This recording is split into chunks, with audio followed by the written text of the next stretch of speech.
प्यारे बच्चों, good morning. मैं जयप्रकाश तिवारी पुनः आज हिंदी पढ़ाने जा रहा हूँ। क्लास 8 का गुल्ली डंडा किया चौथी वीडियो है आज।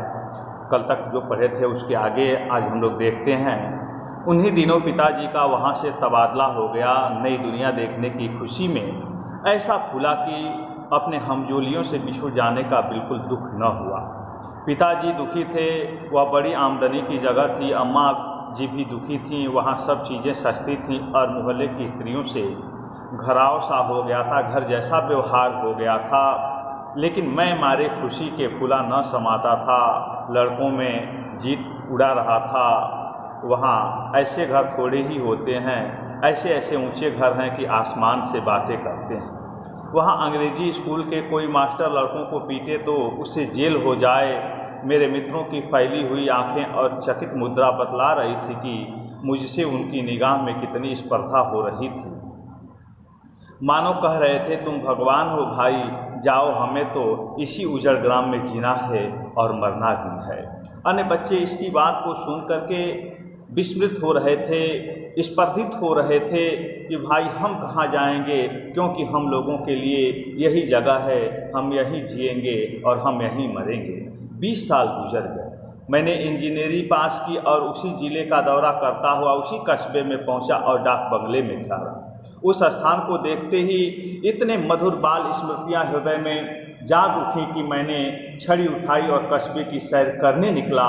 आंखें किसी प्यासे पथिक की भांति बचपन के उन क्रीड़ा स्थलों को देखने के लिए व्याकुल हो रही थीं, पर उस परिचित नाम के सिवा वहाँ और कुछ परिचित न था। जहाँ खंडहर था वहाँ पक्के मकान खड़े थे, जहाँ बरगद का पुराना पेड़ था वहाँ अब एक सुंदर बागीचा था।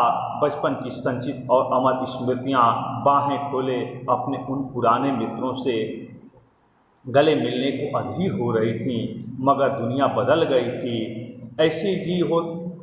ऐसा जी होता था कि उस धरती से लिपट कर रोऊं और कहूं, तुम मुझे भूल गई, मैं तो तुम्हारा वही रूप देखना चाहता हूं।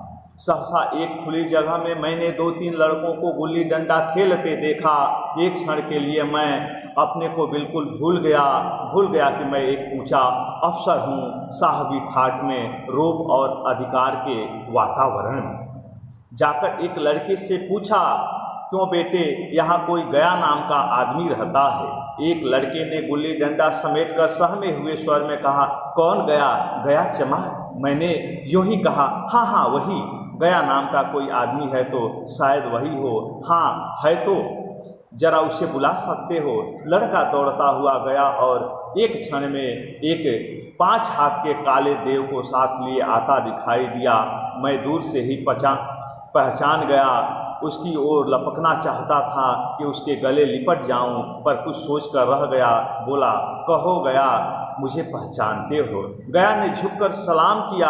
हाँ मालिक, भला पहचानूंगा क्यों नहीं, आप मज़े में हो, बहुत मज़े में। तुम अपनी कहो। डिप्टी साहब का साइस हूँ। साइस यानी घोड़े की देखभाल करने वाला हूँ।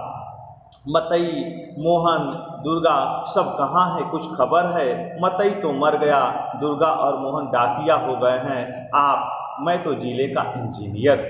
सरकार तो पहले ही बड़े जहीन थे, बड़े आदमी थे, अब कहीं गुल्ली डंडा खेलते हो? राइटर ने पूछा, इंजीनियर ने पूछा कि क्या अब भी तुम गुल्ली डंडा खेलते हो? गया ने मेरी ओर प्रश्न भरी नज़रों से देखा। अब गुल्ली डंडा क्या खेलूंगा सरकार, अब तो धंधे से छुट्टी नहीं मिलती। उससे गया नामक व्यक्ति ने कहा कि अब तो दुखड़े धंधे के कारण मुझे तनिक भी समय नहीं मिलता। मेरे सामने अपने परिवार की भरण पोषण की समस्याएं हैं, इसलिए अब मुझे गुल्ली डंडा खेलने का मौका नहीं मिलता। आओ आज हम तुम खेलें, तुम पदाना हम पदेंगे, तुम्हारा एक दांव हमारे ऊपर है, वह आज ले लो। गया बड़ी मुश्किल से राजी हुआ। वह 18 टके का मजदूर, मैं बड़ा अफसर, हमारा और उसका क्या जोड़। बेचारा झेप रहा था, लेकिन मुझे भी कम झेप नहीं थी। इसलिए नहीं कि मैं गया के साथ खेलने जा रहा था, बल्कि इसलिए कि लोग इस खेल को अजूबा समझकर इसका तमाशा बना लेंगे और अच्छी खासी भीड़ लग जाएगी। उस भीड़ में वह आनंद कहाँ रहेगा, पर बगैर खेले तो रहा नहीं जाता। आखिर निश्चय हुआ कि दोनों जने बस्ती से बहुत दूर खेलेंगे और बचपन की उस मिठाई को खूब रस ले लेकर खाएंगे। मैं गया और को लेकर डाक बंगले पर आया और मोटर में बैठकर दोनों मैदान की ओर चल दिए। साथ में एक कुल्हाड़ी ले ली। मैं गंभीर भाव धारण किए हुए था, लेकिन गया अभी तक इसे मजाक ही समझ रहा था। फिर भी उसके मुख पर उत्सुकता या आनंद का कोई चिन्ह न था। शायद वह हम दोनों में जो अंतर हो गया था, यही सोचने में मगन था। मैंने पूछा तुम्हें कभी हमारी याद आती है गया? गया झेंपता हुआ बोला, मैं आपको याद करता हूँ हुजूर, किस लायक हूँ। भाग में आपके साथ कुछ दिन खेलना बदा था, नहीं मेरी क्या गिनती। मैंने कुछ उदास होकर कहा, लेकिन मुझे तो बराबर तुम्हारी याद आती है। तुम्हारा वह डंडा जो तुमने तान कर जमाया था, याद है ना? गया ने पछताते हुए कहा, वह लड़कपन था सरकार, उसकी याद न दिलाओ।